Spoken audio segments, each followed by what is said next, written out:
नमस्ते मेरे प्यारे भाइयों। जो भी आप सब मुझे भारत के कोने कोने से देख रहे हैं, आपका बहुत बहुत स्वागत है गगन प्रताप मैथ्स यूट्यूब चैनल पे मेरे भाई। 9 सितंबर की सभी शिफ्ट का पेपर सफलतापूर्वक हो चुका है। एसएससी ने बहुत बढ़िया तरीके से पेपर करवाया है मेरे दोस्तों। मैंने हर शिफ्ट की अलग से एनालिसिस करवाई है अपने इसी चैनल पे, आप जाकर उन वीडियोस को देख लीजिएगा मेरे दोस्त। लेकिन इस वीडियो में मैं आपको पूरे दिन में आज का क्या माहौल रहा, कैसे सवाल एसएससी ने बनाए, एग्जामिनर का क्या टेस्ट रहा, मैं वो आपके सामने डिस्कस करूंगा। और हर शिफ्ट में मेरे दोस्तों जो सवाल बच्चों ने बाद में भेजे या जो सवाल बहुत अच्छे थे, जो आपको मस्ट डू करके जाने चाहिए पेपर में, जिनके दोबारा से रिपीट होने के चांसेस बहुत ज्यादा हैं। आपको पता है कि चाहे एसएससी हो, रेलवे हो, हर इसमें एग्जाम रिपीट होते हैं, तो इन सवालों के दोबारा से रिपीट होने के बहुत चांसेस हैं। आप एक भी क्वेश्चन को इसमें से छोड़ के नहीं जा सकते मेरे प्यारे दोस्त। तो मैं 9 सितंबर की तीनों शिफ्ट में टोटल 75 क्वेश्चंस पूछे गए हैं, और इन 75 में मैं मैक्सिमम जो मस्ट डू क्वेश्चन है, ठीक है, वो आपको बताऊंगा। तो इस वीडियो को शुरू से लेकर आखिर तक देखिएगा मेरे प्यारे भाई। प्री क्वालिफाई हो जाने के बाद आपको मेंस की तैयारी करनी है, कैसे करनी है, कहां से करनी है, हमारे साथ जुड़ के करनी है। कि मेरे दोस्तों, हमने कई सालों से लगातार टॉपर्स को पढ़ाया, अच्छे अच्छे रैंक निकले हैं, इंस्पेक्टर निकले हैं। तो शाम को 8 बजे कैरविल की हमारी पूरी टीम केशव इस चैनल पर लाइव आएगी। आप उस इवेंट को लाइव आके मेरे दोस्तों जरूर सुनिएगा। हमारी बात, इतिहास में पहली बार बिगेस्ट अनाउंसमेंट करेंगे मेंस के बच्चों के लिए मेरे दोस्त। यहां पर हम लगातार एनालिसिस करा ही रहे हैं हर शिफ्ट की। आइए मेरे प्यारे भाई, और बहुत अच्छी बात यह रही मेरे दोस्त कि जितने भी सवाल पूछे गए, एक भी ऐसा सवाल नहीं था जिसका कॉन्सेप्ट मैंने पहले डिस्कस ना कर रखो। वीडियोस में तो मैंने सारे पढ़ाए ही हैं, लेकिन हमारी इस बुक में भी मैथ्स कॉन्सेप्ट किंग जो बहुत पॉपुलर स्टूडेंट्स के बीच, हर एक कॉन्सेप्ट एग्जाम्पल के साथ लिखा हुआ, और कुछ तो डायरेक्ट ही मेरे दोस्तों एग्जाम्पल ही आ गए हैं। चलो शुरू करेंगे मेरे दोस्त। आइए, साइन स्क्वायर 45 डिग्री, ये एसएससी सीजीएल 2024 प्री 9 सितंबर शिफ्ट 1 का सवाल है। Sine square 45 minus sine square 55 minus sine square 35 plus sine square 30 minus sine square 40 minus sine square 50 plus sine square 60 क्या होगा। सबसे पहले मैं इनकी वैल्यू जानता हूं, इनको लिख लेते हैं। Sine square 45, sine square 30 degree और साइन स्क्वायर 60 डिग्री, वो कि मैं इनका मान जानता हूं। तो सबसे पहले मैं ये लिखूंगा, साइन 45 होता है 1/√2, 1/√2 का स्क्वायर बच्चे 1/2 प्लस साइन 30 डिग्री होता है 1/2, 1/2 का स्क्वायर 1/4। साइन 60 होता है √3/2, √3/2 का स्क्वायर 3/4। ये मैंने लिख लिया। अब आप कहोगे सर ये 55 35 डिग्री की वैल्यू हमको याद नहीं है मेरे दोस्तों। देखिए, ये माइनस ले लीजिए मेरे दोस्तों कॉमन, प्लस सर हमें 40 50 की वैल्यू भी याद नहीं है मेरे दोस्तों, माइनस ये कॉमन ले लीजिए मेरे दोस्तों, प्लस। क्या आपको हमने पढ़ाया नहीं है? हमने जो YouTube पे फ्री बैच पढ़ाया था, आप उसकी मेरे दोस्तों क्लास देखिए, क्लास नंबर 2, मैंने बताया था, आपको यहां पे दिख रहा है। अगर दो एंगल का सम 90 डिग्री है, दो एंगल एक दूसरे के कॉम्प्लीमेंट्री हैं, तो साइन स्क्वायर ए प्लस साइन स्क्वायर बी 1 होगा, कॉस स्क्वायर ए प्लस कॉस स्क्वायर बी 1 होगा। और मैंने चीख चीख के बोला था कि इस पीपीटी से एक सवाल आएगा हर शिफ्ट में। देखो, हर शिफ्ट में एक सवाल आ रहा है। आप देखो यहां पे 55 और 35 90 होता है, तो sine square 55 degree plus sine square 35 degree, angle का सम 90 है, तो sine square plus sine square भी 1 हो जाएगा बेटा, 1। ये 1 हो गया। 40 डिग्री 50 डिग्री भी 90 हो रहा है, तो sine square 40 sine square 50 plus sine square 50 भी आपका 1 हो जाएगा, ये भी -1। बच्चों 1/4 में 3/4 जोड़ेंगे तो ये 4/4 हो गया, जो कि 1 होता है।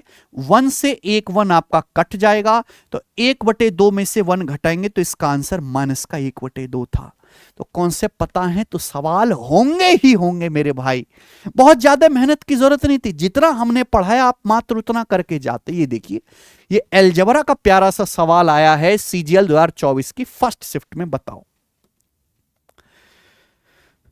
देखिए मेरे प्यारे बच्चों, x³ plus 15x² plus 75x plus 125, 125 5 का क्यूब है, ये x का क्यूब है। आपको देखते ही समझ जाना चाहिए था कि ये a प्लस बी का होल क्यूब बन रहा है मेरे दोस्तों। भाई a प्लस बी के होल क्यूब का फॉर्मूला क्या होता है? a³ plus b³ plus 3a² plus 3ab², ये फॉर्मूला होता है मेरे दोस्तों, ठीक है ना। हमें साफ साफ दिख रहा है कि 125 5 का क्यूब है, एक्स क्यूब एक्स का क्यूब है, तो क्या ये एक्स प्लस 5 का होल क्यूब नहीं बनेगा मेरे दोस्तों? चार टर्म में है बेटा, एक्स क्यूब प्लस 5 का क्यूब प्लस 3a² भी, 3a² भी, 3 पंजे 15x², 3ab², 3x गुणा 5 का स्क्वायर 25, 25 दिया 75। बहुत बढ़िया, ये तो x प्लस 5 का क्यूब हो गया इंटू एक्स माइनस 5। मेरे प्यारे भाई नीचे x² माइनस 25 है, x² माइनस 25, 25 भी क्या होता है 5 का वर्ग, और आप में से हर कोई जानता है a² माइनस b² भी फॉर्मूला है किसका, a minus B into A plus B, यानी कि x minus 5 into X plus 5। तो सीधा फॉर्मूला है मेरे प्यारे भाइयों, आप देखोगे यहां से कि x माइनस 5 से x माइनस 5 कट गया, ये x प्लस 5 तो सेम है, लेकिन ऊपर पावर 3 है नीचे पावर 1 है, पावर 3 को पावर 1 से भाग करेंगे तो डिवाइड में पावर घट जाएंगे, x प्लस 5 का स्क्वायर। ये इसका आंसर होना चाहिए। क्योंकि हमारे पास ऑप्शन नहीं है मेरे दोस्तों, या तो ये आंसर होगा या इसको एक्सपेंड करके लिखा होगा। भाई ये भी तो a प्लस बी का होल स्क्वायर बन गया, a² x² प्लस 2ab, तो भी मतलब 2 गुणा x गुणा 5 10x प्लस b² 5 का स्क्वायर 25। ठीक है, इन दोनों में से कोई एक ऑप्शन आपके होगा पेपर में, कौन सा था आप मुझे बताओ कमेंट करके इस वीडियो के नीचे। आइए साथ साथ मेरे दोस्तों वीडियो को लाइक भी करते चलें। सीजीएल 2024 प्री 9 सितंबर फर्स्ट शिफ्ट का सवाल है मेरे प्यारे भाई, ये इलेक्शन का है। ठीक है, पहले तो बच्चों ने उल्टा सीधा डाटा भेजा था, पर अब सही डाटा है। मैंने इसकी रील भी बनाने की कोशिश की, पर ये 1 मिनट में रील बन नहीं पाई इसकी। अब समझा देते हैं। एक चुनाव में 2 उम्मीदवार थे, y% लोगों ने वोट नहीं डाला। 2 लोगों ने चुनाव लड़ा भाई, y% लोगों ने वोट ही नहीं डाला। 10% वोट अवैध थे, यानी कि जितने वोट डले उसके से 10% रिजेक्ट कर दिए। कुल वोट 16,000 हैं, कुल वोट 16,000 हैं। यदि जीतने वाले को वैलिड वोट का 59.375% मिला है, जीतने वाले को वैलिड वोट का, और वह 2484 वोटों से जीता है, 2484 वोटों से, तो y का मान ज्ञात करें। y का मान आपसे पूछा है। जैसे एक चुनाव में टोटल कितने वोटर हैं, 16,000। मैं पूरा समझा देता हूं, अच्छा सवाल है, अच्छा सवाल है। 16,000 वोटर हैं। अब 16,000 में से y% ने तो वोट ही नहीं दिया, यानी कि मेरे दोस्तों मुझे नहीं पता कितने लोगों ने वोट डाले, ये मैं जानता ही नहीं कितने लोगों ने वोट डाले। अब जिन्होंने भी वोट डाले हैं उसके 10% आपके इनवैलिड हैं, 10% आपके इनवैलिड हैं, इनवैलिड। ठीक है भाई, यानी कि 10% इनवैलिड डाले गए वोटों का 10% इनवैलिड है, तो बाकी आपके वैलिड वोट है, वैलिड वोट योग्य वोट है। अब जीतने वाले को वैलिड वोट का 59.375% मिला। जीतने वाले को कितना मिला है वैलिड वोट का, 59.375% विनर को मिला है, जीतने वाले को। तो आप मुझे बताओ जो हमारा लूजर होगा, हारने वाला, उसको वैलिड वोट का कितना परसेंट मिला होगा। भाई वैलिड वोट का 59.375% ये ले गया, तो हारने वालों को कितना मिला होगा, 100 में से 59.375 घटाओ। घटाने का तरीका क्या है, 60 के नजदीक है, 100 में से 60 घटाओ 40, और 0.375 को घटा लीजिए भैया 1 में से 0.625, तो 40.625% हारने वाले को मिला है वैलिड वोट का। इन दोनों का सम 100% ही आएगा। अब आप बताओ, सवाल में दिया कि जीतने वाला 2484 वोटों से जीता, तो कितने वोटों के डिफरेंस से जीता है विनर, कितने वोटों के डिफरेंस से जीता है, तो घटाना पड़ेगा भाई। 5 में से 5 गया 0, 7 में से 2 गया 5, 13 में से 6 गया 7, और 58 माइनस 40 18, 18.75% वोटों के वैलिड वोट के 18.75% के डिफरेंस से जीता। अब ये 18.75% होता क्या है ये बताओ आप हमें पहले तो। देखो भाई 6.25% आप जानते हैं, 6.25% 1/16 3 गुना है, 6 18.25 का 3 गुना 0.75 यानी कि 3/16, 3/16 मेरे प्यारे भाई। क्लियर है, आप बोलोगे हाँ सर, यानी कि अगर वैलिड वोट के 3/16 के डिफरेंस से जीता है, 3 यानी कि अगर वैलिड वोट 16 है ना, अगर वैलिड वोट 16 है, या मैं वैलिड वोट ही निकाल देता हूं मेरे प्यारे भाई, वैलिड वोट का 3/16 के डिफरेंस से जीता है, और जीता कितने वोटों से, 2484 वोटों से, 2484, यानी कि वैलिड वोट कितनी है, वैलिड वोट आपकी आ जाएंगे भी 2484 का 16/3, 2484 गुणा 16/3, 3 ऊपर नीचे पहुंच जाएगा 16 ऊपर, ये वैलिड वोट आ गई, वैलिड वोट। वैलिड वोट आ गई। अब देखो मुझे इस बकवास की कोई जरूरत नहीं है, मेरा काम हो लिया। मुझे तो ये ध्यान देना कितने परसेंट लोगों ने वोट डाले, तो मुझे निकालना पड़ेगा कितने वोट डाले गए। अच्छा ये वैलिड वोट आया है। आपको पता है कि जितने वोट डाले उसके 10% इनवैलिड है, यानी कि वैलिड कितने, 90% ही वैलिड वोट है। भाई अगर 100% वोट डले हैं तो 100 में से 10% इनवैलिड है, तो बाकी के वैलिड कितने, 90%। यानी कि 90% की वैल्यू है, 90% की। 100% की वैल्यू यहां से निकाल दीजिए। ये डाले गए वोटों का 90% है। वैलिड वोट जो है वो डाले गए वोटों का 90% है, डाले गए वोटों का। तो 100% की वैल्यू मेरे दोस्तों यहां से निकाल लीजिए, ये आपके डाले गए वोट है, डाले गए वोट। क्लियर है? आप बोलोगे हां जी सर बहुत बढ़िया, मजा आ गया। यानी कि कुल अगर 16,000 हैं टोटल, अगर टोटल आपके 16,000 हैं तो 16,000 में से इतने ही लोगों ने वोट डाले हैं। आप इनका रेशियो ले लीजिए मेरे दोस्तों, कितने 16,000 है तो इतने ही लोगों ने वोट डाले। देखो 1600 से तो मेरे यहां पे ये 1600 कट भी रहा है, एक जीरो रहने दो भाई, ठीक है। 16 से मेरे दोस्तों आपका 16 भी कट गया है भाई, एक जीरो ये काट लेते हैं, यहां से एक जीरो मेरे दोस्तों ये काट लेते हैं, और भी कट रहा है मेरे दोस्तों। ये आपका 3 नाम 27, 27 से चला जाएगा भाई, 27 निम्मा 243, 5 बच गया, 47 दूनी 54, 92, यानी कि 100 रेशियो 92 आ गया। यहाँ पे 2 जीरो रह गए, यहाँ पे 92 रह गया, 100 रेशियो 92 आ गया। ये बहुत अच्छा तरीका, यानी कि अगर टोटल 100 है ना तो 100 में से 92 लोगों ने वोट डाले। अगर टोटल वोटर 100 हैं तो 100 में से 92 लोगों ने वोट डाले। मैंने बेस को 100 इसलिए रखा, 100 में डायरेक्ट आंसर परसेंटेज में आता है। 100 में से 92 लोगों ने वोट डाले, यानी कि 8 कम लोगों ने वोट डाले, 8% लोगों ने वोट ही नहीं डाले, 8%। यहां से वाई का जो मान है वो 8 है, 8 वाई का मान पूछा ना, 8% लोगों ने वोट नहीं डाले। अच्छा सवाल है ये, डाटा भी अच्छा है, और आपको ये निकालना पड़ेगा कितने लोगों ने वोट डाले। आगे कॉसेक थीटा 5/3 है, sec square theta -1 into cot square theta into cot square theta +1 ज्ञात कीजिए। सिंपल फॉर्मूला है मेरे दोस्त। सेक स्क्वायर थीटा -1 क्या होता है, आप मुझे फॉर्मूला तो बताओ ना, फॉर्मूला याद होना चाहिए। Sec square theta -1 tan square theta, ये सारे फॉर्मूले आपको लिखवाए गए त्रिकोणमिति की पहली क्लास में, इंटू कॉट स्क्वायर थीटा। अच्छा 1 प्लस कॉट स्क्वायर थीटा क्या होता है, 1 प्लस कॉट स्क्वायर थीटा या cot square theta +1 cosec square theta. और आप ये बात जानते हैं कि टेन कॉट एक दूसरे का उल्टा होता है, रिवर्स, तो 10 इंटू कॉट 1 हो गया, ये बच गया cosec square theta.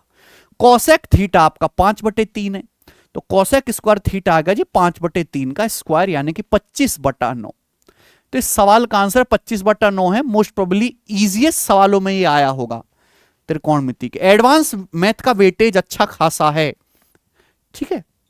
Yes 840 metre परिधि वाले एक वृत्ताकार पथ पर ए और बी 12 और 6 की स्पीड से दौड़ रहे हैं। वो एक ही बिंदु से और एक ही समय से चलना शुरू करते हैं। दो लोग हैं, एक साथ चलना शुरू करते हैं, एक ही बिंदु से दौड़ना शुरू करते हैं। कितने समय के बाद पहली बार मिलेंगे? सर्कुलर ट्रैक का सवाल है भाई। आप देखिए हमारा यूट्यूब चैनल है मेरे दोस्त आपका concept king, maths concept king, पूरा सर्कुलर ट्रैक आपको पढ़ाया हुआ है। सर्कुलर रेस का कॉन्सेप्ट है, देखो दिख नहीं रहा कि अगर भी डायरेक्शन सेम हो तो क्या लगाना है, अपोजिट डायरेक्शन हो तो क्या लगाना है। अगर कोई बच्चा ये वीडियो देख के जाता है, एक 40 मिनट की वीडियो, 40 मिनट में पूरा सर्कुलर ट्रैक पढ़ा रखा है। लेकिन बच्चा पढ़ने वाला तो हो, बच्चा मेहनत करने वाला तो हो। हमने तो सब कुछ फ्री पढ़ा रखा है भाई। करने वाला बच्चा फ्री से भी कर लेगा, और ना करने वाले को पेड़ में बंदूक की कनपट्टी पर रख के पढ़ाओ तो भी ना पढ़ेगा। चलिए सेम डायरेक्शन है, बस आपको relative speed s1 minus s2 लेनी होती है। डायग्राम भी नहीं बनाना मेरे दोस्तों, कोई चित्र नहीं बनाना आपको यहां पर। इस सवाल में अगर एक सर्कुलर ट्रैक है, इसकी परिधि 840 मीटर है, दो धावक दौड़ रहे हैं 12 और 6 की स्पीड से, एक ही दिशा में दौड़ रहे हैं, एक ही बिंदु और एक ही समय से चलना शुरू करते हैं, है ना। सेम दिशा, और लिख लीजिए मेरे दोस्तों, समान दिशा में, समान दिशा, सेम डायरेक्शन में चलना शुरू करते हैं, ठीक है जी। कितने समय के बाद पहली बार मिलेंगे? तो टाइम बराबर डिस्टेंस कितना है 840 मीटर बटे रिलेटिव स्पीड। तो रिलेटिव स्पीड कितना आएगा s1 माइनस s2 12 माइनस 6। तो 840 बटे 6 आ गया 140 सेकंड। 140 सेकंड के बाद ये दोनों एक दूसरे से मिलेंगे पहली बार। दूसरी बार फिर दोबारा 140 सेकंड बाद मिलेंगे, फिर तिबार 140 सेकंड बाद ही मिलेंगे। के किस मान के लिए यह संख्या 6 से विभाज्य है? आया है सीजल 2024 9 सितंबर शिफ्ट 1 में। भाई अगर कोई संख्या 6 से विभाज्य है, 6 का नियम क्या है? 2 तिया 6। कोई संख्या 6 से तभी डिवाइड होगी जब वो संख्या 2 से भी डिवाइड होती हो और 3 से भी डिवाइड होती हो। अब 2 का नियम ये कहता है कोई नंबर 2 से तभी कटेगा जब लास्ट डिजिट इवन हो, यानी कि के का मान इवन हो।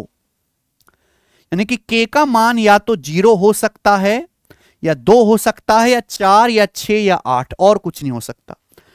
अब कोई नंबर 3 से तभी कटेगा जब उसके अंकों का योग 3 से कटता हो। अंकों का योग यानी कि डिजिटल सम 3 से कटता हो। तो यहां डिजिटल सम निकालो ना पहले आप। 7 और 2 9, और ये 9 हो गया।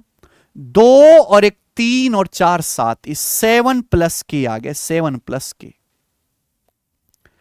बताओ के की जगह मैं क्या रखूं? के का मान आप वैसे 0 भी ले सकते हो, 2 भी ले सकते हो, 4 भी ले सकते हो, 6 भी ले सकते हो और 8 भी ले सकते हो। ये के की पॉसिबल वैल्यूज हैं, ठीक है ना। 2 और 1 3 4 7। अब मुझे के का मान ऐसा लेना है कि ये डिजिटल समय यानी कि अंकों का योग 3 से कट जाए। मैं के की जगह 0 लूंगा, 7 और 0 7, नहीं कटता 3 से। 7 2 9, के की जगह मैं 2 लूंगा, कट जाएगा। 4 लूंगा, 7 4 11, 3 से नहीं कटता। 6 लूंगा, 7 6 13, नहीं कटता। 7 8 15 भी मेरे दोस्तों यहां पर 3 से कट रहा है। तो के 2 मान हो सकते हैं, 2 और 8। अब आपसे यहां पे के की या तो मिनिमम वैल्यू पूछी है न्यूनतम। अगर आपसे यहां पे के का मिनिमम मान पूछा है, जो शायद मिनिमम ही पूछा था पेपर में, तो 2 आएगा। और के की मैक्सिमम वैल्यू अगर पूछिए तो 8 आएगा। 8 से बड़ा नहीं ले सकते क्योंकि के एक सिंगल डिजिट है। के जो है मेरे दोस्तों एक सिंगल डिजिट है, ठीक है। 2 मान यहां पे के होंगे। आइए, पी क्यू और आर एस एक वृत्त की 2 समांतर जीवाएं। पी क्यू और आर एस एक सर्कल की 2 पैरेलल कॉर्ड है जिनकी लंबाई 24 और 10 है और सेंटर ए के एक ही तरफ है। दोनों जीवाएं केंद्र ओ के एक ही तरफ हैं। जीवाओं के बीच की दूरी 7 है। वृत्त का व्यास कितना है? ठीक है, मैंने एनालिसिस के टाइम भी ये सवाल कराया था, पर मैं दोबारा इसलिए करा रहा हूं कि अच्छा क्वेश्चन है और आगे भी इस पे सवाल बन सकते हैं मेरे दोस्तों। अगर ये सर्कल का सेंटर ओ है, 2 जीवाएं हैं मेरे दोस्तों, एक की लंबाई 24 है और एक की 10 है और दोनों जीवाएं सेंटर के एक ही तरफ हैं।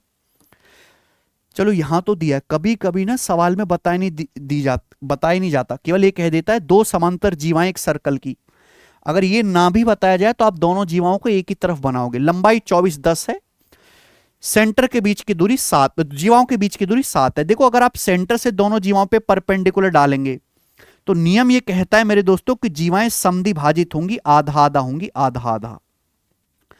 अगर आप सर्कल के सेंटर से जीवा पर लंब डालते हैं तो ये जो है जीवा को बाइसेक्ट करती है। भाई पीक्यू की लंबाई ज्यादा है 24, आरएस की लंबाई छोटी है 10, इसलिए मैंने पीक्यू ऊपर बनाया है, आरएस नीचे। अगर पीक्यू की लंबाई 24 है तो आधा हो जाएगा 12, आरएस की लंबाई 10 है तो आधा हो जाएगा 5। और दोनों जीवाओं के बीच की दूरी कितनी है? 7। ये दोनों जीवाओं के बीच की दूरी। आपसे पूछा व्यास, व्यास आपसे पूछा है तो भैया तभी निकलेगा जब रेडियस पता चले। आप ये देखो, ये सर्कल की रेडियस है स्मॉल आर। आप ये देखो, ये भी सर्कल की रेडियस है स्मॉल आर। आपको यहां पे 2 राइट एंगल ट्राइंगल दिख रहे हैं।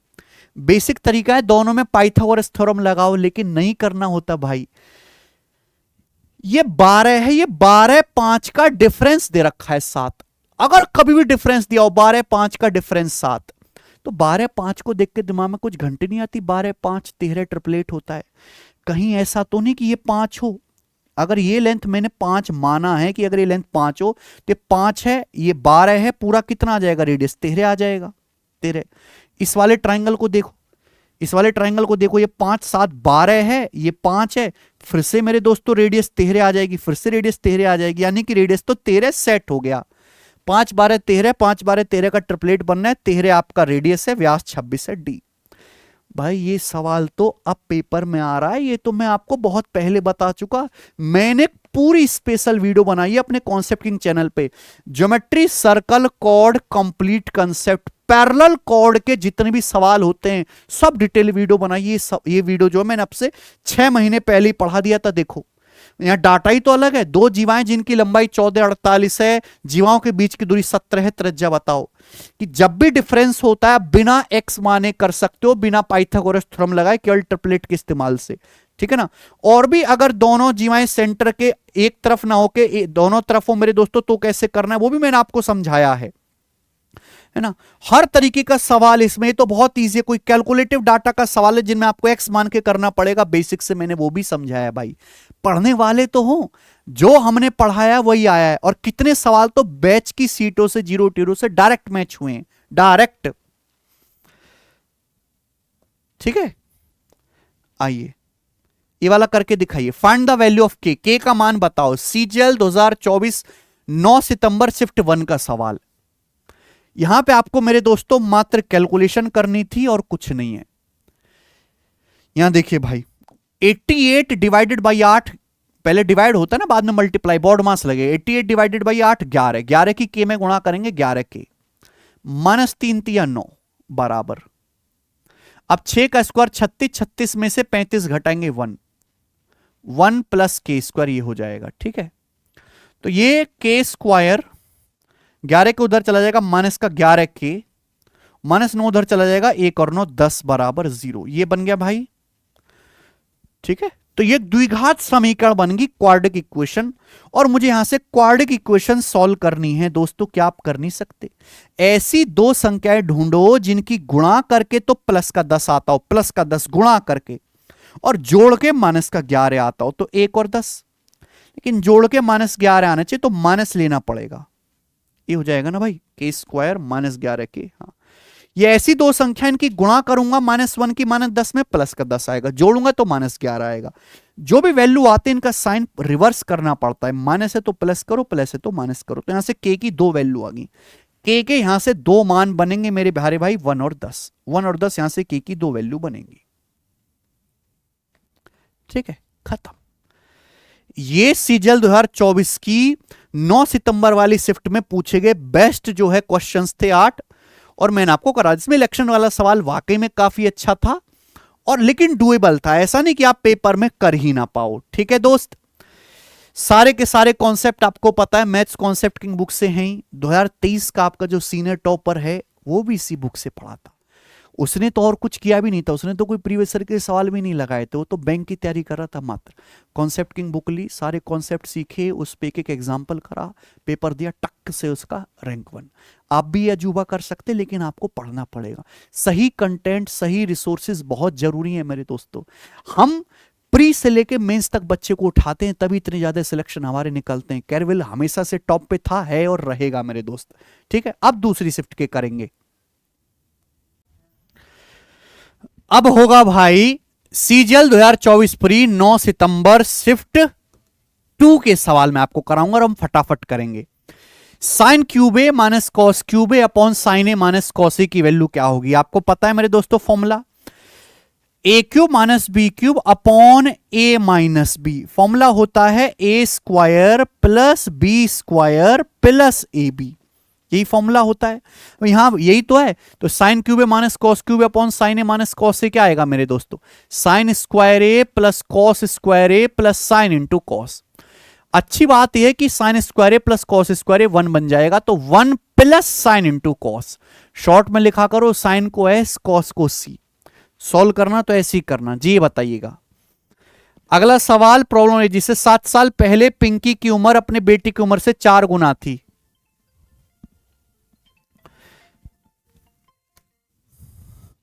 सात साल पहले, पानी करना यार, ये प्रेजेंट है, प्रेजेंट। अच्छा सवाल है ये। प्रेजेंट से 7 साल पहले पिंकी की जो उम्र थी वो अपनी बेटी से 4 गुना थी। यानी कि बेटी की उम्र 1 थी तो पिंकी की उम्र 4 थी। ठीक है, सवाल ये दे रखा है कि 4 साल बाद उसकी उम्र बेटी की उम्र से 2.5 गुना हो जाती है। प्रेजेंट से 4 साल बाद की कहानी है। 4 साल बाद पिंकी अपनी बेटी से 2.5 गुना हो जाती है। 2.5 का मतलब 5/2, यानी कि बेटी 2 की है तो पिंकी हो जाती है 5 की। तो पूछा 4 साल पहले बेटी की उम्र और 5 साल बाद पिंकी की उम्र का रेशियो क्या है मेरे दोस्तों। ठीक है ना, ध्यान से सुनिएगा भाई। 4 साल पहले बेटी की उम्र और 5 साल बाद पिंकी की उम्र का रेशियो ये आपको बताना है। सुनिए बेटा, डिफरेंस सेम होना चाहिए। 4-5 का डिफरेंस 1 है, 1-2 का डिफरेंस 1 है। तो आप बताओ, पिंकी की उम्र 4 से 5 हुई, 1 यूनिट बढ़ी। बेटी की उम्र 1 से 2 हुई, 1 यूनिट बढ़ी। जबकि एज में गैप है कितने, 7 साल कम है, 4 साल ज्यादा है। एक की वैल्यू 11 साल है। अगर एक की वैल्यू 11 साल है तो 5 की वैल्यू कितनी है, 55 साल। यानी कि पिंकी 55 साल की और बेटी 22 साल की। कब? प्रेजेंट से 4 साल बाद। ये प्रेजेंट से 4 साल बाद है। आपसे पूछा है 4 साल पहले बेटी की उम्र, सॉरी 4 साल पहले बेटी की उम्र, 4 साल पहले। मेरे दोस्तों, अगर बेटी प्रेजेंट से 4 साल बाद 22 साल की है तो बेटी प्रेजेंट में 18 साल की है। अगर 4 साल बेटी 22 साल की है तो अभी 18 साल की है प्रेजेंट में। तो 4 साल पहले कितने की होगी, 14 साल की। आप बताओ, प्रेजेंट से 4 साल बाद पिंकी जो है 55 की है, प्रेजेंट से 4 साल बाद, तो 5 साल बाद पिंकी कितनी की होगी? प्रेजेंट से 4 साल बाद पिंकी जो है 55 के, तो 5 साल बाद कितनी की होगी? 1 साल और जोड़ दो, 56 की। तो रेशियो कितना आएगा? 1:4 आएगा। 14 चौका 56। ये करेंगे दोस्त। किसी वस्तु का अंकित मूल्य क्रिय मूल्य से 26% ज्यादा है, डिस्काउंट 32% है, लॉस बताओ। आपने 26% मार्कअप किया, फिर 32% छूट दी, तो डिस्काउंट है ना। बहुत घटिया घटिया तरीके, गंदे गंदे तरीके मार्केट में, गंदे गंदे, इग्नोर करो। जब भी ऐसा सवाल आए सक्सेसिव करिए बेटा। आपको मार्कअप दिया है, मार्क प्राइस कॉस्ट प्राइस से ज्यादा है, आपको डिस्काउंट दिया है, तो लॉस है जो प्रॉफिट होगा 26 और -32 का सक्सेसिव। 26 - 32 -26 गुणा 32/100। इससे जल्दी ये वाला सवाल नहीं हो सकता। 26 - 32 माइनस का 6 हो जाएगा। 26 गुणा 32 मेरे दोस्तों 780 और फिर 52, 832/100, 8.32। तो फाइनल आंसर आपका नेगेटिव आएगा मेरे प्यारे भाई, माइनस का 14.32। ये माइनस साइन ये बताता है कि आपको लॉस हुआ है। 14.32% आपका नुकसान है। आइए ये बताओ मेरे दोस्त, ये सवाल अलजेब्रा का आपको केवल फॉर्मूला याद होने था, a³ + b³ + c³ - 3abc को अगर मैं डिवाइड करूंगा मेरे दोस्तों a² + b² + c² -ab - bc - ca से, तो बताओ डिवाइड करने पर क्या आएगा? तो डिवाइड करने पर आएगा a + b + c। फॉर्मूला होता है, ये अलजेब्रा का फॉर्मूला है भाई, ठीक है। अब यहां a की जगह 8.6 है, b की जगह 2.1 है, c की जगह 1.3 है। a³ + b³ + c³ माना 3abc upon a² + b² + c² minus ab 2 की गुणा -bc - c। क्या आ जाएगा? a + b + c। 8.6 + 2.1 + 1.3, तो 8 2 10 और 11 6 7 3, ये 12 हो जाएगा बेटा। 12 सवाल का आंसर है। सिंपल क्वेश्चन, फॉर्मूला याद है तो आप कर पाओगे। आइए, जनवरी के पहले 16 दिनों का एवरेज टेम्परेचर 22 डिग्री है। सबसे अच्छे सवाल तीसरी शिफ्ट में आए, ठीक है ना। तीसरी शिफ्ट के सवाल वो जरूर देखिएगा आप, तो फिर भी हल्के। तीसरी शिफ्ट के सवाल सबसे बड़े हैं। जनवरी होती है 31 दिन की, तो जनवरी 31 दिन की होती है। सवाल में बोला है पहले 16 दिन का जो एवरेज टेम्परेचर है वो 22 डिग्री है, 22 डिग्री। और लास्ट के 16 दिन का, जो अंतिम के आखिरी के 16 दिन है, उनका एवरेज टेम्परेचर 26 डिग्री है। पूरे महीने का एवरेज टेम्परेचर 24 डिग्री है। पूरे महीने का 24 डिग्री है, पूरे महीने का। तो आपसे पूछा 16वें दिन का क्या होगा, यानी कि 16th डे का क्या होगा। तो देखिए, समझने वाली बात यह है कि ये ओवरलैपिंग वाला सवाल है। महीने में कितने दिन है? जनवरी में 31 दिन। आपको पहले 16 दिन का दिया हुआ है, आखिरी के 16 दिन का दिया हुआ है, तो 16 16 तो 32 हो गया ना। दिन तो 31 ही होते हैं, टोटल महीने में 31 ही दिन होते हैं। यानी कि जो 16वां दिन है 2 बार रिपीट हो गए, पहले 16 में भी आ रहा है, आखिरी के 16 में भी आ रहा है। तो जब भी ऐसा सवाल आए, डायरेक्ट शॉर्टकट है कि अगर पूरे महीने का औसत 24 डिग्री है तो आपने मान लिया कि 16वें दिन का जो टेम्परेचर है वो भी 24 डिग्री है। अब 24 से कंपेयर करो, 24 डिग्री से 22 डिग्री क्या है? 2 डिग्री कम है ना। 24 डिग्री जो है पूरे महीने का टेम्परेचर है, शुरू के 16 दिन का 22 डिग्री, 2 डिग्री कम है। 16 दिनों का टेम्परेचर कितना कम है? 16 से गुणा। पूरे महीने का 24 डिग्री है, लेकिन आखिरी के 16 दिन में 26 डिग्री है। 24 से 26 2 डिग्री ज्यादा है। 16 दिनों का टेम्परेचर कितना ज्यादा है ये।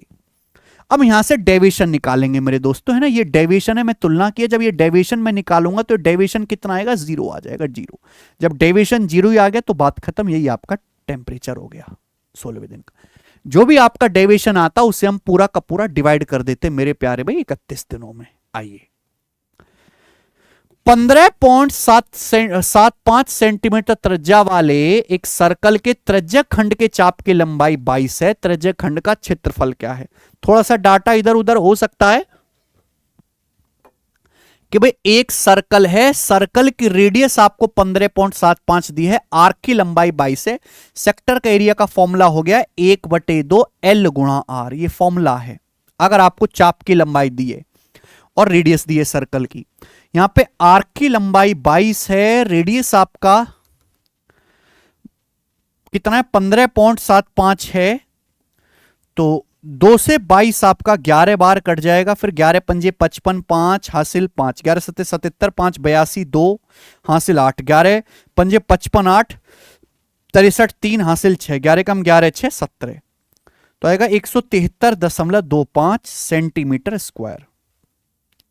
3 और 1 4 5 9 7 दोनों, ठीक है, 173.25 सेक्टर का एरिया आ जाएगा। आइए, साइन इंटू कॉसे बराबर 1/√5, तो साइन की पावर 4a प्लस कॉस की पावर 4a क्या है, ये सवाल है दोस्त। साइन इंटू कॉस 1/√5 है, तो साइन की पावर 4a प्लस कॉस की पावर 4a का फॉर्मूला होता है बेटा, साइन की पावर 4a प्लस कॉस की पावर 4a बराबर 1 - 2 साइन स्क्वायर ए इंटू कॉस स्क्वायर ए, ये हमारा फॉर्मूला है। अब जब सवाल में ये बोल ही दिया कि साइन इंटू कॉस से 1/√5 है, तो यहां पे रख दो साइन इंटू कॉस से 1/√5, 1/√5 का स्क्वायर है क्योंकि साइन स्क्वायर है कॉस स्क्वायर है, तो आ गया 1 - 2/5, तो इस सवाल का आंसर है 3/5, ये आपका सेकंड शिफ्ट में आया था। ठीक है जी, बस अब हम यहां से करेंगे थर्ड शिफ्ट के सवाल जी। अब करेंगे थर्ड शिफ्ट के सवाल। यदि एक्स वाई जेड 3 धनात्मक संख्याएं हैं और x plus Y plus Z 1 है, तो 1/x plus 1/y plus 1/z की मिनिमम वैल्यू क्या होगी। बहुत अच्छा सवाल है, तरीके तो बहुत सारे हैं, बेसिक तरीका मैं आपको बताऊंगा जो ऐसे आने वाले हर एक सवाल में लग जाएगा। देखो यहां वेरिएबल 1/, में पहुंच गया मेरे प्यारे भाई। जैसे हमारे यहां पर 3 संख्याएं हैं x, y और z, मैं आपसे पूछूं इन 3 संख्याओं का अर्थमेटिक मीन क्या होगा, तो अर्थमेटिक मीन होगा इनको जोड़ के 3 से डिवाइड कर दीजिए, अर्थमेटिक मीन। अगर 3 संख्याएं तो उनका हार्मोनिक मीन या हरात्मक माध्य क्या होता है, हरात्मक माध्य होता है 3 संख्याएं ना, तो 3 लिखना है, 3/1/x plus 1/y plus 1/z। और अर्थमेटिक मीन हमेशा हार्मोनिक मीन से बड़ा होता है। नहीं समझे कॉन्सेप्ट, मैं आपको डिटेल में बता देता हूं कि भाई अगर a1 a2 a3 dot dot dot dot करके अगर an तक संख्याएं हैं, मुझे इनका अर्थमेटिक मीन लिखना है, तो अर्थमेटिक मीन होता है या समांतर माध्य सभी को जोड़ो और n संख्याएं तो n से डिवाइड कर दो। ज्योमेट्रिक मीन होता है भाई अगर ये n संख्याएं तो सबकी गुणा करो, a1 a2 dot dot n संख्याएं तो इसका nth रूट लो, 2 संख्याएं अंडर रूट, 3 संख्याएं क्यूब रूट। हार्मोनिक मीन होता है मेरे प्यारे भी n संख्याएं हैं तो n/1/a1 plus 1/a2 plus dot dot dot dot 1/an, ये होता है भाई। और अगर ये पॉजिटिव नंबर्स हैं तो अर्थमेटिक मीन हमेशा ज्योमेट्रिक मीन से बड़ा होता है और ज्योमेट्रिक मीन हमेशा हार्मोनिक मीन से बड़ा होता है। ठीक है भाई, तो यहां पर आपको ये कॉन्सेप्ट पूरा डिटेल में जानना, तो और भी बड़े बड़े सवाल बन सकते, तो बहुत हल्का पूछा है यहां पर, है ना। एक्स वाई जेड का मेरे दोस्तों अर्थमेटिक मीन हार्मोनिक मीन से बड़ा, क्योंकि ये वाली चीज केवल हार्मोनिक मीन में आती है। X plus Y plus Z आपको 1 दिया, आपको 1 दिया है 1, तो यहां से 1/x plus 1/y plus 1/z कितना आ जाएगा भाई, इसकी यहां पे गुणा हो जाएगी ना, क्रॉस मल्टीप्लाई हो जाएगा, 3 3 9, यानी कि 1/x plus 1/y plus 1/z या तो 9 के बराबर होगा या 9 से बड़ा होगा हमेशा। यानी कि इसकी 1/x plus 1/y plus 1/z की जो मिनिमम वैल्यू रहेगी वो हमेशा 9 रहेगी, या तो वैल्यू 9 होगी या 9 से बड़ी, तो मिनिमम कितनी रहेगी 9। अच्छा सवाल बनाया इन लोगों ने। ये बताइए 10 सेंटीमीटर त्रिज्या वाले एक सर्कल के सेक्टर का कोण 30 डिग्री है, सर्कल के सेक्टर का पेरीमीटर बताओ। देखो दोस्त, जैसे हमारे पास एक सर्कल है, इस तरीके से हम एक सर्कल बना लेते हैं। हमारे पास ये एक सर्कल है और ये सर्कल का सेंटर है और ये सेक्टर की दोनों रेडियस हो गई और ये सेंट्रल एंगल है थीटा। ये सेक्टर का आर्क है, आर्क।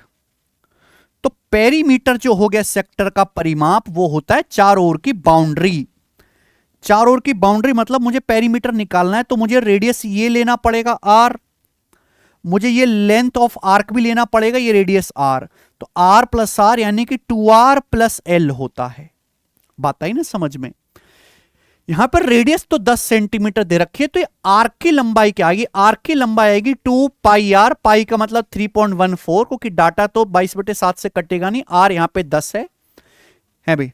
और सेंट्रल एंगल आपका यहां पे 30 डिग्री का है, थीटा आपको 30 डिग्री दिया है सवाल में। कौन 30 डिग्री का है?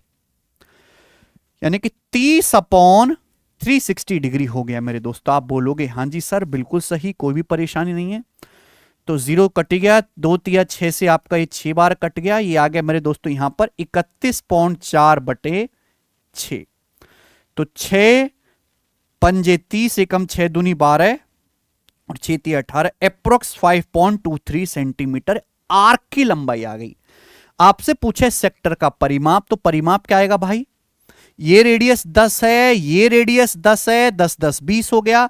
आर्क की लंबाई आप ऐड करेंगे 5.23, तो अप्रोक्स 25.23 के आसपास इसका परिमाप आ जाएगा, 25.23। ठीक है, तो फॉर्मूला याद है आप तो ही सवाल कर पाओगे। आइए, एक स्टॉक पोर्टफोलियो में 4 स्टॉक शामिल हैं। स्टॉक ए पोर्टफोलियो का 30% दर्शाता है, इसका रिटर्न 6% है। स्टॉक बी 20% दर्शाता है, रिटर्न 8% है। स्टॉक सी जो है वो 20% दर्शाता है, इसका रिटर्न 4% है। और स्टॉक डी से 30% को दर्शाता है, इसका रिटर्न -5% है। पोर्टफोलियो का एवरेज रिटर्न का, एवरेज रिटर्न का मतलब जैसे एक आदमी ने 4 अलग अलग कंपनी के शेयर खरीद लिए, एक आदमी ने 4 अलग अलग कंपनी के शेयर खरीदी लिए, ए बी सी डी। अब ये बोला है कि स्टॉक है पोर्टफोलियो का 30%, यानी कि 30% शेयर आपने कंपनी के खरीदे और इसका रिटर्न 6% है, यानी कि एक साल में आपको इस पे 6% का प्रॉफिट मिलता है। जो भी आप इन्वेस्ट करोगे 6% आपको प्रॉफिट मिलेगा। स्टॉक बी जो है वो पूरे पोर्टफोलियो का 20% है और इसका रिटर्न 8% है। इसका मतलब अगर आपने टोटल 100 रुपए के शेयर खरीदे तो 100 में से कंपनी के 30 शेयर खरीदे, 6% रिटर्न है। बी के 20 रुपए के शेयर खरीदे, रिटर्न 8% है। स्टॉक सी पोर्टफोलियो का 20% है, स्टॉक सी 20% है और इसका रिटर्न है आपका 4%। और बाकी स्टॉक डी 30% है मेरे दोस्तों। ये देखो टोटल आपका 100 हो गया, 30 30 60 और 40 100। और स्टॉक डी में मेरे दोस्तों आपको घाटा होता है, -5% का रिटर्न, 5% आपका लॉस हो जाता है। एवरेज रिटर्न ऑफ पोर्टफोलियो मतलब मिलाकर कि चारों कंपनियों में कुल मिलाकर जब आपने शेयर खरीदे तो आपको कुल कितना परसेंट एक साल में प्रॉफिट हुआ।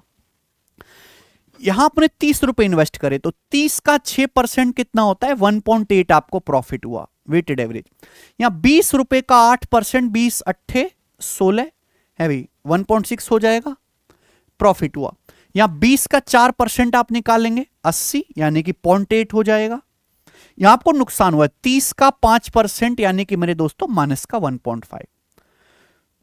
तो ये आ गया 1.6 माइनस 1.5, 0.1 हो गया, 0.1 प्लस 0.8 0.9 हो गया, 1.8 में 0.9 जोड़ेंगे 2.7। तो 100 रुपए के टोटल स्टॉक पर आपको 2.7 का फायदा हुआ। तो यही आपका परसेंटेज में भी आएगा, 100 में जो भी आंसर आता है वो परसेंटेज में आता है। इसी के साथ साथ आपका ये सवाल हो गया। आइए अगला सवाल, यदि सर्कल के सेक्टर का पेरीमीटर 64/3 है, उसका कोण 60 डिग्री है, तो आपसे पूछा है सेक्टर का एरिया क्या होगा। तो भाई जैसे हमारे पास एक सेक्टर है, सर्कल का सेक्टर होगा। अब इसकी मुझे रेडियस ही नहीं पता तो मैं एरिया कैसे निकालूंगा? मुझे एंगल पता है 60 डिग्री, ये इसका लेंथ ऑफ आर्क है, आर्क एल।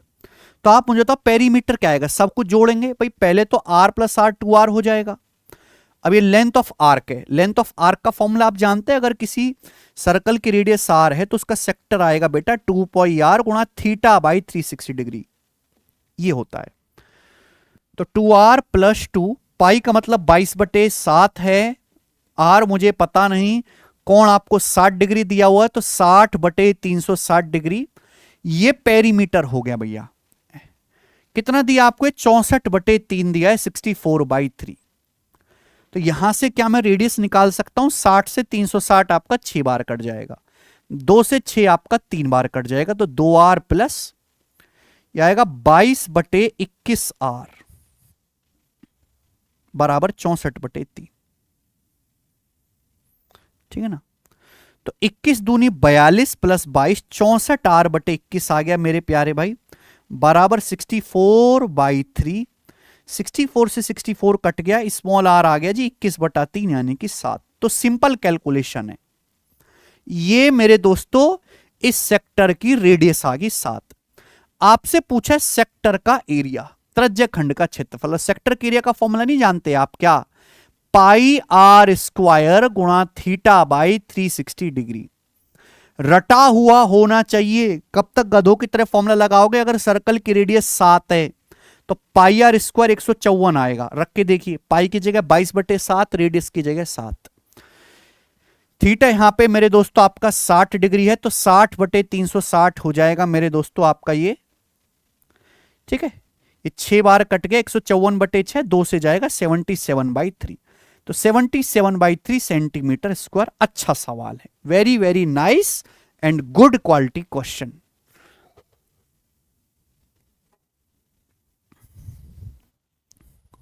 कर पाए आप? हां जी कर पाए हैं। क्या हम आगे चलने के लिए तैयार हैं? यस। सीजीएल 2024 का मेरे दोस्तों एक और सवाल है शिफ्ट 3 का। बताइए, इतने सारे क्वेश्चन मैंने आपको कराए, इनको दे दूं करने के लिए? हैं? ठीक है भाई, ये एक सवाल है, आप मुझे करके दिखाओ। अगर आपको सॉल्यूशन देखना है इसका मेरे दोस्त, करके दिखाओ और मुझे इसका आंसर बताओ कमेंट सेक्शन में। ठीक है भाई, हम भी तो देखे कौन कौन सिलेक्शन लेने वाला है आप में से, कि एक सवाल हो भी पाता है नहीं। 9 सितंबर की थर्ड शिफ्ट की एनालिसिस वाली वीडियो में ये क्वेश्चन मैंने करवा दिया ऑलरेडी, ना हो तो वहां से टीप लेना, और तो कोई रास्ता है नहीं आपके पास। 5, 12, 13 भुजाओं वाले समकोण त्रिभुज की अंतः त्रिज्या क्या होगी? अगर मेरे पास एक समकोण त्रिभुज है जिसकी भुजाएं 5, 12, 13 हैं, तो इसका जो इनसर्कल होगा, ये इसकी रेडियस मुझे बताने, तो इसका फॉर्मूला होता है भाई। फॉर्मूला याद नहीं करा तो बड़ी परेशानी है। समकोण त्रिभुज की अंतः त्रिज्या का फॉर्मूला P + B - h/2, इन रेडियस का फॉर्मूला। सरकम रेडियस का फॉर्मूला हाइपोटेनस का आधा। फॉर्मूला बेस बहुत सारे सवाल आते हैं, अगर आप यहां वैल्यू रखोगे तो 5 + 12 17 - 13 4 हो गया, 4/2, 2 सेंटीमीटर इसकी इन रेडियस आ जाएगी। बताओ कितने बच्चों ने ये सवाल ठीक कर दिया था? ये सारे फॉर्मूला आपको याद होंगे तभी तो आप पेपर में सवाल कर पाओगे। और फॉर्मूला याद कहां से करोगे आप? कितनी बार बता चुका, या तो बढ़िया टीचर से पढ़ो जो आपको हर एक चीज लिखवाता हो, प्रूफ करवाता हो, अदरवाइज आप एक कॉन्सेप्ट किंग वाली बुक ले लीजिए। कम से कम आपको सारे फॉर्मूला थ्योरी के साथ लिखे हुए मिल जाएंगे एक जगह। इस बुक से पढ़ पढ़ के टॉपर तक बन रहे हैं मेरे भाई। ठीक है जी, तो ये आज के पूरे दिन का निचोड़ था। मैंने सारे ही दिन के अच्छे अच्छे सवाल आपको करवा दिए। डीआई के मैंने क्वेश्चंस नहीं करवाए क्योंकि डीआई का कोई फायदा है नहीं। हर शिफ्ट में अलग डीआई आता है, अलग लैंग्वेज का आता है, अलग डाटा का आता है। ठीक है बच्चों, इसके अलावा भी आप किसी क्वेश्चन में फंस रहे हैं तो मुझे कमेंट्स में बताइएगा, मैं आपका रिप्लाई करूंगा। बहुत बहुत धन्यवाद वीडियो देखने के लिए।